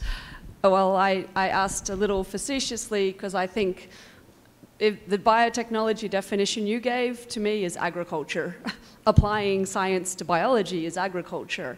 And I think more specifically, there tends to be controversy around the modern biotechnologies, and particularly transgenics and genetically engineered organisms and technology. And I guess I wonder if that has a role to play in the future as well, as it relates to what was outlined for the future of Brazil. And that suggests that we must see the movie at 4:30 today. Yeah, it's a very interesting movie. I started watching that yesterday. Comments, please. This is the important part of everything. Thank you, Daniel. My name is Daniel Janola from University of Wisconsin-Madison. I would like to invite Dr. Zavala to react to the following comment. A few weeks ago, I attended a conference given by an economist. It was, let me assure you, it was not Bjorn Lomborg. The comment that this person made relates to why there is so much war against emissions from agricultural production, when actually the militants of the environmental movements are urban. They change sneakers twice per year, they change jeans once per year, they discard cell phones, and they produce an environmental footprint that is far bigger and far larger than agriculture. So the question to you is, do you think that FAO's policies, which seem to be more on the defensive, shouldn't be at the forefront and putting the impact of agriculture in the appropriate relative context? When in fact, yes, we do have environmental consequences of agriculture, like of any human activity, but there are other human activities that are much more significant than those from agriculture, and I don't think we are responding appropriately. I'm not sure if I made myself clear. Thank you, Daniel. It is true that the scope should be always towards buffering, not towards attacking systems, production systems, but towards trying to compensate Mhm. It is quite true what you say. I remember very well also in my first degree, there was a lecturer blaming cattle systems overall with goat. In the highlands of Mexico, goat production is quite common. But the problem is that in many cases people don't manage the animals correctly, and it can be a deforestation problem. But he was blaming the animals. At the same time, he was eating cabrito. He was eating the goat. So what's going on? That's a huge contradiction. And of course, some of the people blaming agriculture and cattle systems are even more polluters than the systems themselves, of course. Then the solution is not to blame or to prohibit, but to compensate. And if it is shown that the methane emissions from cattle can be a problem, well, let's make a compensation scheme, and to foster these compensation schemes instead of blaming such food systems. The same thing happens with all the, how you say, embutidos in English? Sausages and so on. The OPAS, the Pan American Health Organization, is saying that the consumption of charcuteria, of sausages, is affecting the health in an alarming ways. So the issue is not to blame or to prohibit, but also to regulate or to promote a better dosification in terms of this food consumption. But I totally agree with you in terms of there is a bit, not a bit, in many cases it's too hypocritical or two-faced in terms of who is blaming what and who is damaging most, of course. And I would add something. There are several kind of knowledge that they are not really true. Science must show clearly what is really the problem. Because sometimes, okay, the ruminants are guilty for greenhouse gases. What about the pasture absorbing all the carbon that is... so this kind of balance should be clearly shown to people. I don't think that animals are the bandits. When you have industries polluting, then you have lots of billions of cars around, and nobody says anything about that. So China is the most polluted country in the world. I'm sure it's not ruminants that they are causing that. So Daniel is right to say maybe United Nations and FAO, they are in the defense instead of being really facing and proving that, okay guys, instead of making billions of dollars of investments in guns and planes and everything, let's put that in agriculture. I don't know if that was your comment. Where are the questions? I'm John Cole from the Agricultural Research Service of the U.S. Department of Agriculture, and I had a question for Dr. Morales, because we see all over the world, like not just in the U.S. and not just in Europe, there's a pressure at all levels of government, so at the federal level and the state level all the way down, to reduce funding for all sorts of things, for education, for research. We saw some unfortunate news at the federal level in Brazil about some freezes to research funding. But from the information you showed, FAPESP has been an extremely successful program, and it seems like it still has strong support from the state government of Sao Paulo. So are there lessons that we can learn from the success of FAPESP that we can use to suggest changes or strategies, you know, in our home countries or to our home institutions to try and strengthen our programs? I mean, a 40% funding rate, there's no program in the U.S. that funds proposals at that rate or has a 72-day turnaround. So this, I mean, this is a really impressive system that's been built here. And what do you think is maybe one or two factors that really have driven the success over this long period of time in that program? Thank you for the questions. So the FAPESP have some particularities that I'm sure perhaps it comes from the foundation of FAPESP.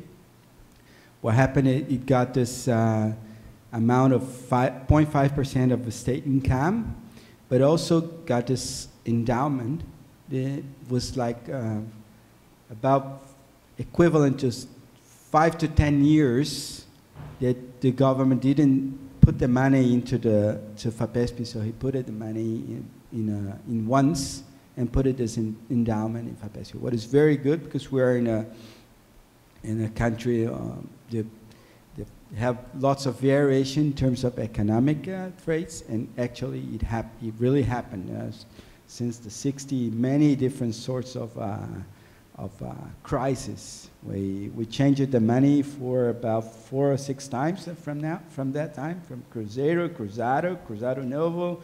Anyway, so we cut it. We had to cut about 10 to 12 zeros in our monies until we got this real that's now being much more controlled. So, but what happened is, so FAPESP put a lot of money, invested very well this endowment. This is very important thing. So one of the investment it put it on the USP. You know what it is? All this connection from Brazil to the satellite was first of all started up by Rede USP.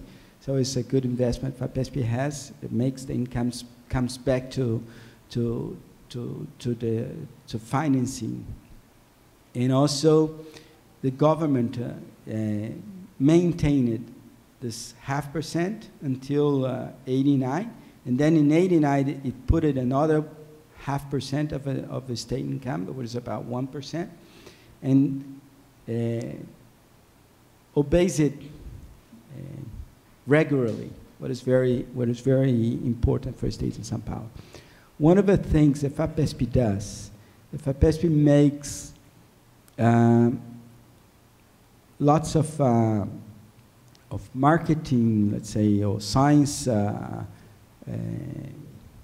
informations, what lets the people to recognize research in state of São Paulo. So this is one of the ideas that's actually happened. So we have this FAPESP magazine, you have the FAPESP, the whole part of a FAPESP informations in terms of science that puts news every single day. One can have a news about FAPESP, what's happening in terms of research. This is something I think is important. And the other thing is just being also university and FAPESP deals very well in the state of São Paulo. So politically they are strong in terms of being capable of not allowing the political to use this money for any other sort of different ideas. I think this is. I don't know if Bento have something to complement. There are some secrets in that. First, FAPESP by constitution, by the state constitution, takes 1% of the total income of the state. That's almost $1 billion per year? Reais, 1.2 billion reais, is $400 million per year. And the example was so successful that in 1989, when the states made their new constitutions, all of the states created foundations like that. but they do not use the Constitution to put money. São Paulo does. And another point is FAPESP is almost not linked to politicians. All the decisions are made by scientists, and this is really important. And it works really well. It grew up a lot, maybe too much, so it's becoming a little bit bureaucratic also. That takes time, and the time of the turnovers going to be increasing, but that's the price. That's the price. Anyway, they support. We say that we do not have money to research in Brazil. No, that's not true. We do have money. We do have money. Not a lot of money, but we do have money. I really enjoy the system you have in the US, that there are some calls. Let's solve this problem, this disease. And then all the universities and institutions, or the research institutes, they go and compete for that money. We don't have such, we do have some, but we have some, but not as intense as you do have. And yeah, the genome project was one of them. Anyway, there is a lot more involvement of the industry in the USA in making this kind of demands, these calls, than here in Brazil. Good question, thank you. Jerry. Now, I was expecting you. We have one before Jerry.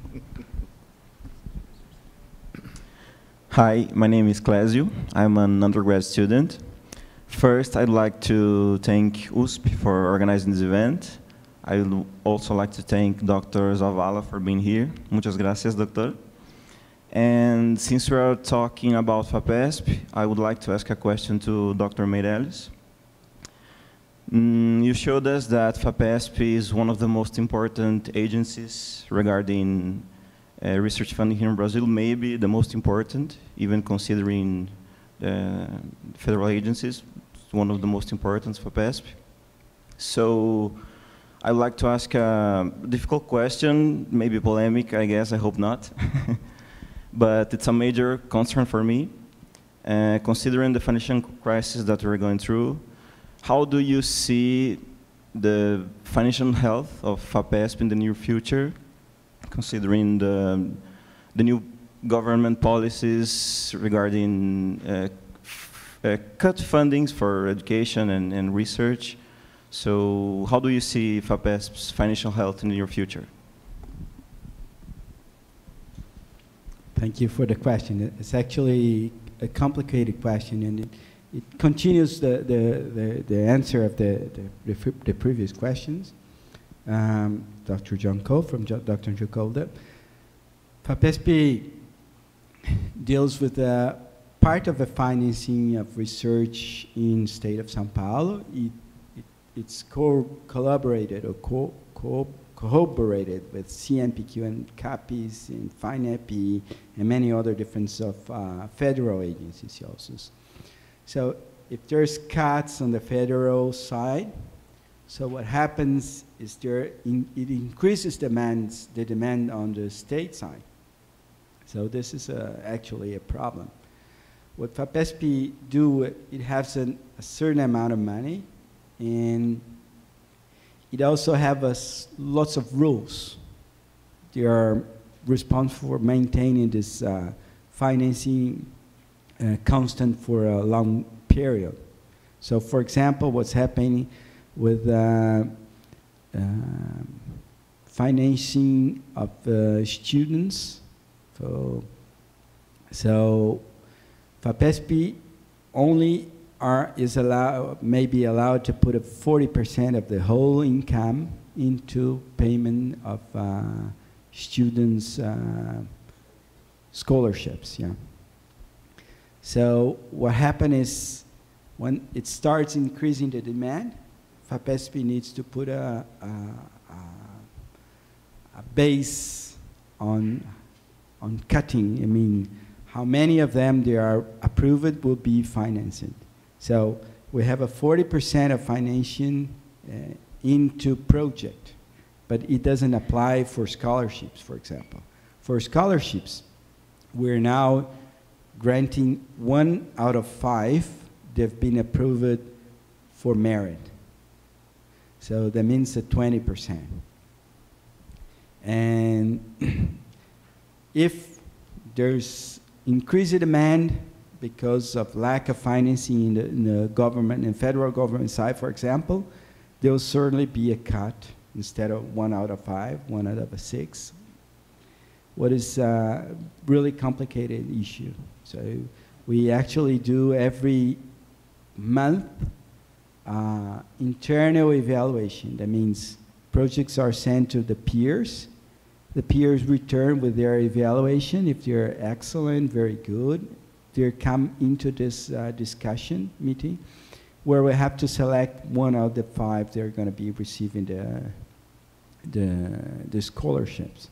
So there's a huge impact on federal funding, and the amount of money of FAPESP is limited, so there's actually happiness.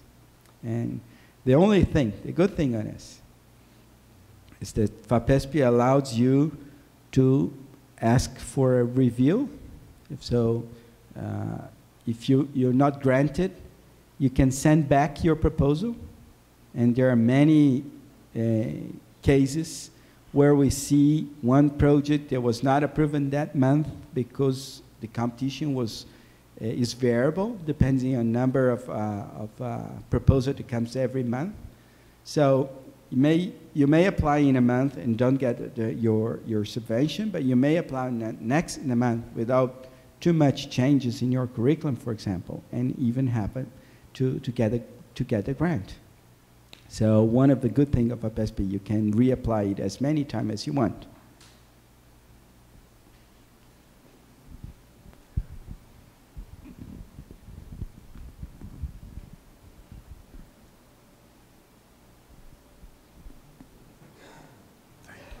Thank you. I'm Jerry Taylor. I'm from the University of Missouri. I want to change the topic a little bit. So the problem, the catch-22 of biotechnology in agriculture is that it's the developed world that is primarily developing the biotechnologies that allow agricultural improvement because the developed world has a better developed infrastructure, research and scientific infrastructure for doing this. The problem is that the food's not needed in the developed world. The food is needed primarily in developing countries, and in the developed world, and in particular in the United States where I live, we already have plenty of food. It's cheap. You walk into the supermarket, there's food everywhere, it's inexpensive, and so people don't want biotechnology. We don't need biotechnology. We resist biotechnology because we view it as being something unnatural or something that God didn't intend us to do. So we can resist the adoption of technology to create more food. And because there's that resistance in countries like the United States, countries that need food because they have an undersupply of food say, well, if you're not applying this technology in the United States, why should we take the risk? They view it as being risky. It's being resisted in the United States because the attacks on biotechnology are done through the perspective of risk. So we don't want to eat a genetically modified animal.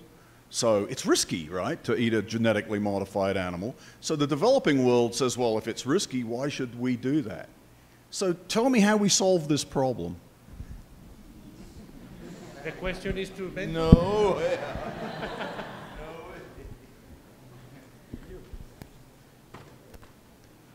Well, there are two, maybe won't be an answer, but there are two comments I want to make.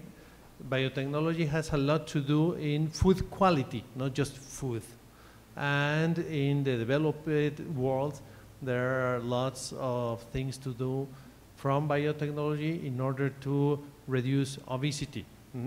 In the country, gold medal, the most obese country of the world, and you can make lots in terms of changing the mindset of food to nutritious income of the cultura alimentaria. This is the first one. The other one, of course, is very, in many cases, is the risk is the most polemical topic when we talk about try to produce more, like a second generation of the Green Revolution, yeah? Looking forward to try to attend this or to react to really decrease hunger in some parts of the world with technologies or with inputs that in other parts are, if not forbidden, not well perceived. And then the issue is to try to use science in order to clarify facts from comments or fears, and real fears, such as the outcome of the mad cow disease, for example, that was coming from a change in the food in the cattle system, isn't it? And trying to keep out the over ideologization, ideologización, and try to give facts in order to look really at the risk and not only at the fear. In many cases as well, there is over ideology towards the private sector that is using science in order to produce better food. And by using, for example, the transgenic is one of the best examples. Right now, even the discussion is over with the código genético, with the genetics. The transgenic polemic is a bit old-fashioned right now. And in many cases, it was just matter of prevention of risk. But it is true. It's not how we are going to be closer to the solution. Is try to distinguish facts from ideology, of course. And I think science can do things in order to try to be more precise in this division. But of course, always there is a polemic about it. There are some cultural problems for sure. And if I ask in this audience who is against transgenesis, a lot of people are going to raise their hands. If I ask, do you know what's that? Maybe a lot of the guys that had raised their hands do not know what they are talking about. Somebody went to the TV last week. She's vegan. Vegan, is it the name? Yeah. And she told, okay, we do not eat eggs because eggs are the menstruation of the hen.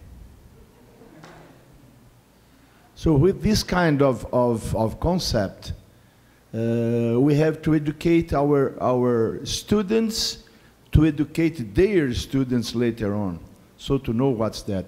If he was alive, I forgot the name of that geneticist, a plant geneticist from Exalc, that passed away 2 years ago.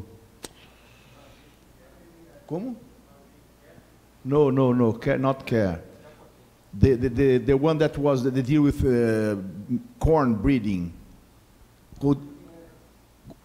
Ernesto Barteniani. He gave a talk here showing that these genetically modified organisms, they cause a huge decrease in the use of chemicals in agriculture. So he is against, does not know that. I'm sure almost all of we ate something from transgenic organisms today because of oil, soybean oil, because of papaya, because of onion, because of tomatoes, and etc.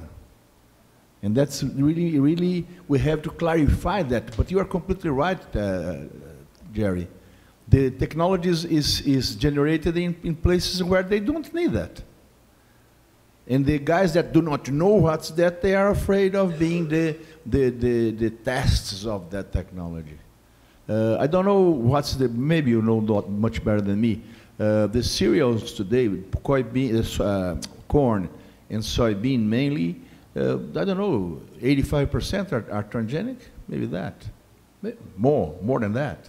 Where? In India, that's good. In Brazil, that's good. Who goes to transgenic soybeans? Do they come back to soybean? No. To normal soybean? No. Oh, that's Monsanto wants to be has the power of the world. That's stupid. Monsanto does not exist anymore. It was sold to a German company. But that's a very nice point. We are open. This is the most important part of this discussion, of this workshop. Hello, my name is Ivan. Thank you for the question, for the comment, Gary. I agree completely. I think we as a scientists need to do a better job at describing all these details of our research. And I think, yes, food is relatively inexpensive, but it can be cheaper. It can be more, we can develop more efficient processes and show to the general public all the potential that biotechnology offers. Ivan is a microbiologist that works with NASA in growing microbes in low gravity systems. And there is a point in Brazil that was a stupid decision. The previous government forbidden the use of soybean, of transgenic soybean, but allowed the company to charge everybody that used transgenic seeds coming from Argentina in almost 10% of the total production. It was forbidden, but you can charge. It's absolutely nonsense. And as everything in the world, it's all about money. Those companies, they really charge what the technology.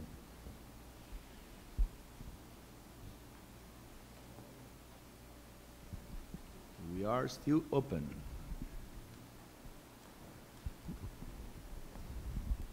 Okay, so my name is Guilherme Cruz. I work at Bayer. I used to work at Monsanto, but we were acquired, as you mentioned. I'm not going to talk about Monsanto or Bayer, but I just wanted to compliment and give my opinion on this particular question. I think there is a lot of good biotechnology that is not generated in the developed countries. And I think there's a lot of money from FAPESP and other entities that go to universities and Embrapa, and there's a lot of good biotech being generated there, but that doesn't actually reach the market. So maybe just to hear your opinion on that, so what's your point of view? If you go back to your question of what's biotechnology, and to my comment that it's all about money, the use of the biotechnology of embryo transfer and in vitro fertilization here in Brazil was completely, it went to the opposite way.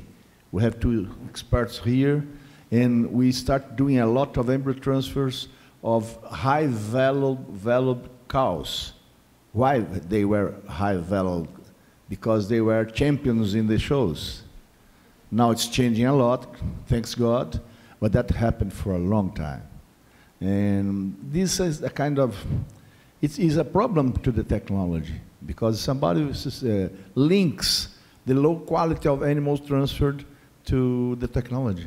Technology is not, some people do not believe in artificial insemination in Brazil, because they don't have the requirements to do artificial insemination, then they complain, no, that's not work.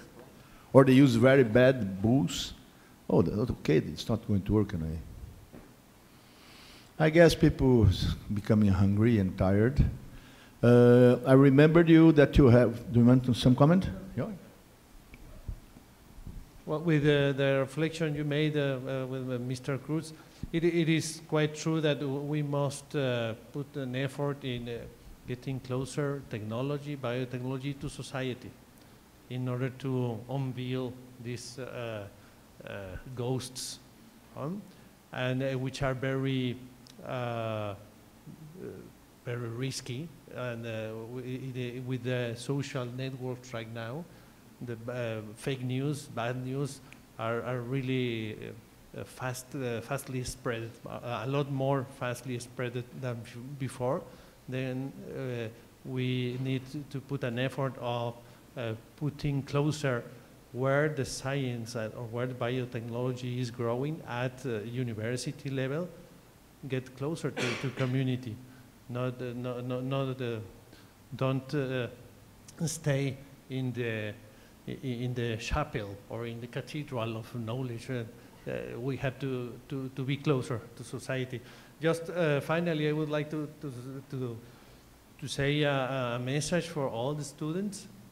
You are in a moment of the world, you are in a moment of your country, beyond yourself and your family, and you can be very useful to your community and to your country.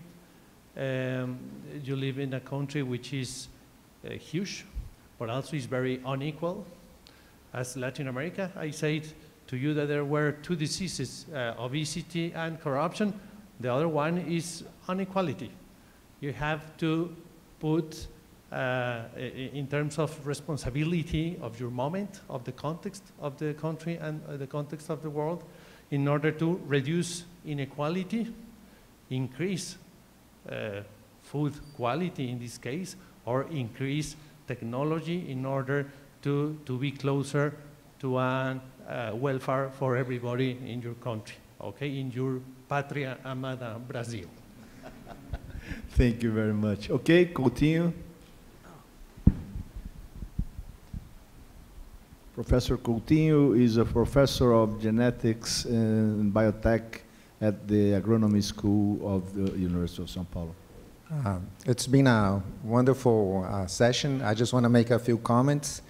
I think our biggest problem is education and economics, and short-term view of the problems.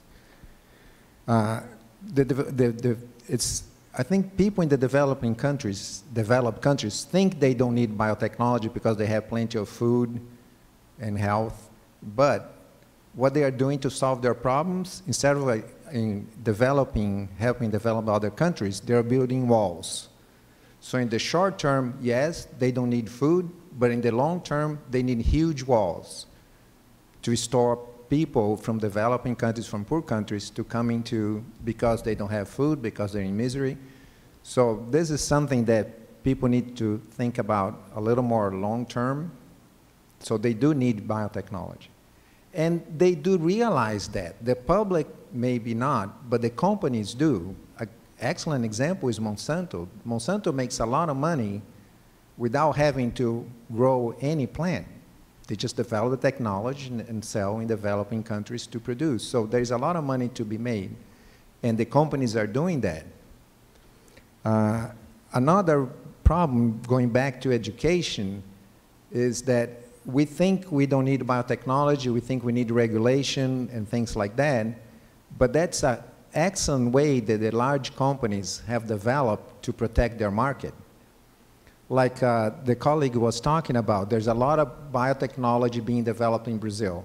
Yes, we can do that in the lab, we can develop, but can we go through all the hoops to get approval? It's almost impossible. It's so costly to do all the regulation steps that what they do, if they're lucky, they sell to a large company. So I think the biggest problem we have is in education. In the developing countries, in the developed countries, and we need to be smarter about biotechnology and how we use it. There are risks, but there are risks with many things. Like the example you mentioned about the food contamination. The public needs to understand that science is not perfect. We learn from our mistakes.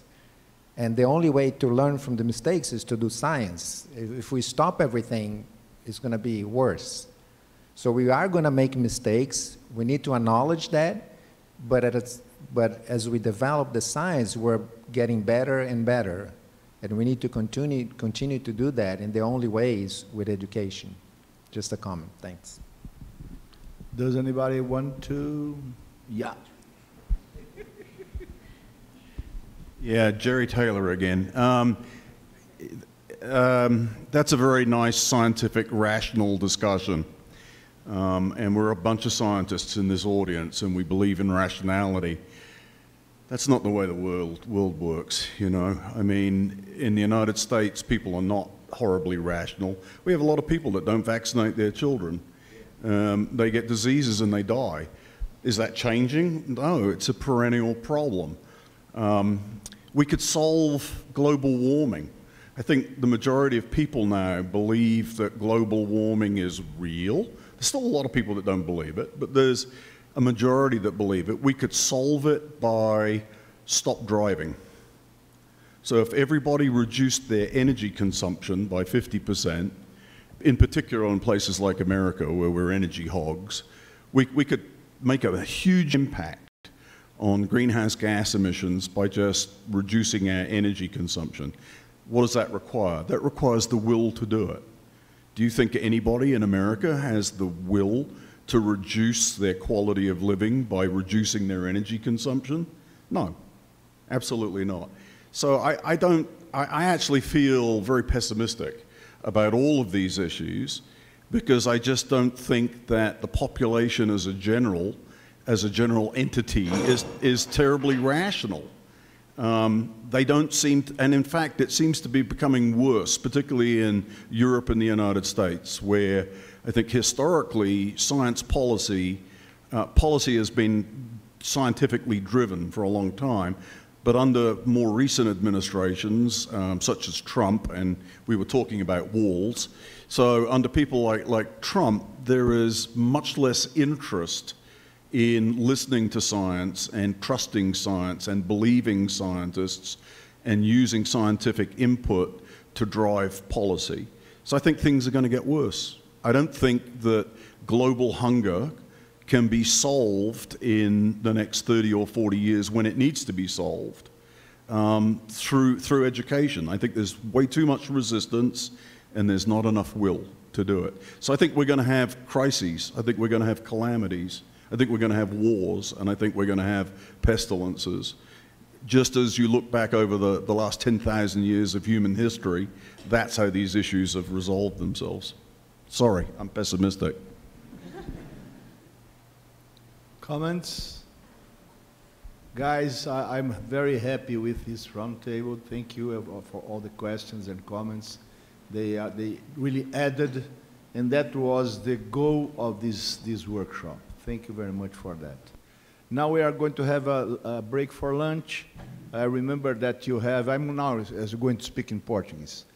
Para o pessoal que não quiser ir até a cidade, você desce esse grande balão, passa por debaixo da Anhanguera, no primeiro balãozinho que tiver, virem à esquerda, o restaurante da Associação dos Funcionários é bem razoável e barato, ok?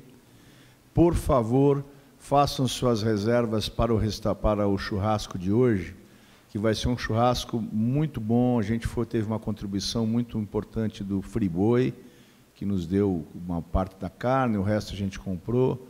Tem muita carne boa, vai ter fogo de chão, vai ter chopp à vontade, claro, escuro, refrigerante, caipirinha, e vai ser um churrasco muito agradável, num lugar muito bonito. Mas eu preciso que vocês façam essa adesão ainda pela manhã, para fazer a previsão correta. Ok? See you at 1:30 or 1:30? What time? 1:30. 1:30. Can I make a comment about the barbecue? Yeah. The barbecue, the most important thing about the barbecue is not the barbecue. It's to get the possibility to be with these guys and talk with them directly. You should have a beer first to improve your English. But then you should do that. Don't be afraid of it. Enjoy the opportunity, okay? Obrigado por esse comentário. Eu queria só reforçar. O churrasco seria amanhã de encerramento. A gente trouxe para hoje exatamente para vocês terem a oportunidade de conversar com essas pessoas que são das mais importantes universidades do mundo e nas suas áreas. Então, não percam essa oportunidade. Thank you very much, guys.